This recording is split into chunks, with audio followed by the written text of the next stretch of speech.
গনি খান চৌধুরীর উত্তরাধিকার নিয়ে মাঝে মধ্যেই সামনে এসেছে কোতোয়ালির দ্বন্দ্ব। এবার গনি খানের নামাঙ্কিত ইঞ্জিনিয়ারিং শিক্ষা প্রতিষ্ঠানের উদ্বোধনী অনুষ্ঠানেও সামনে এলো মামা ভাগ্নি সংঘাতের ছবি।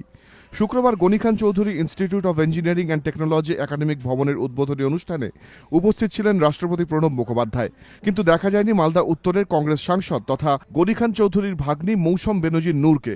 তার অভিযোগ, তাকে কোনো আমন্ত্রণপত্র পাঠানোই হয়নি। লোকাল সাংসদ হিসেবে আজকে আমার এলাকাতে ইউনিভার্সিটির প্রোগ্রাম হচ্ছে, কিন্তু আমাকে সেভাবে কিছুই জানানো হয়নি। সেন্ট্রাল গভর্নমেন্টের প্রোগ্রাম এবং আমি ওখানকার লোকাল সাংসদ হিসেবে একটা প্রোটোকল থাকে, কিন্তু সেইভাবে প্রোটোকল কোথাও মেনটেন করা হয়নি। অফিসিয়ালি ইউনিভার্সিটি থেকে আমাকে কিছু জানানো হয়নি, তো আমি অপমানিত বোধ ফিল করেছি, তাই বলে আমি আজকে প্রোগ্রামটা অ্যাটেন্ড করি।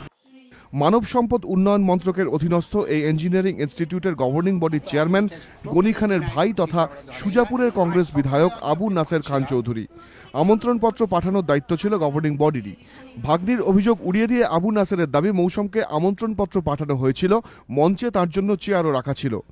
উনি কমপ্লেন জানাতেই পারেন, তাতে আমি তো বাধা দিতে পারি না, কিন্তু আমি এটা টোটালি ডিনাই করছি যে আমরা ধরাই না। আজ সকালে আমি ওকে খুঁজছিলাম যে ওকে কোথায় বসাবো, মসজিদে দিব, ওখানে নিয়ে যাব।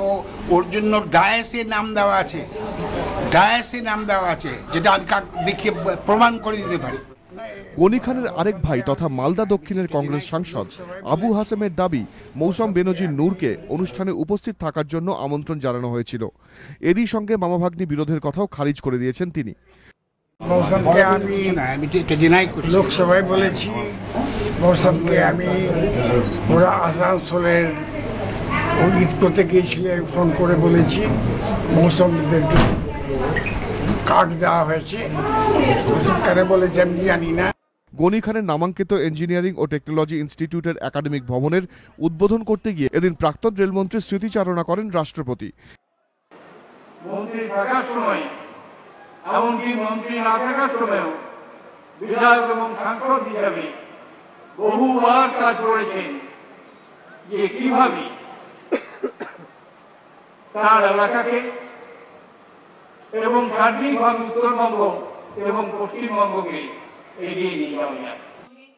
এদিনের অনুষ্ঠানে রাজ্যপাল কেশরীনাথ ত্রিপাঠীও উপস্থিত ছিলেন। সঞ্চয় মিত্র ও অভিজিৎ চৌধুরী, এবিপি আনন্দ।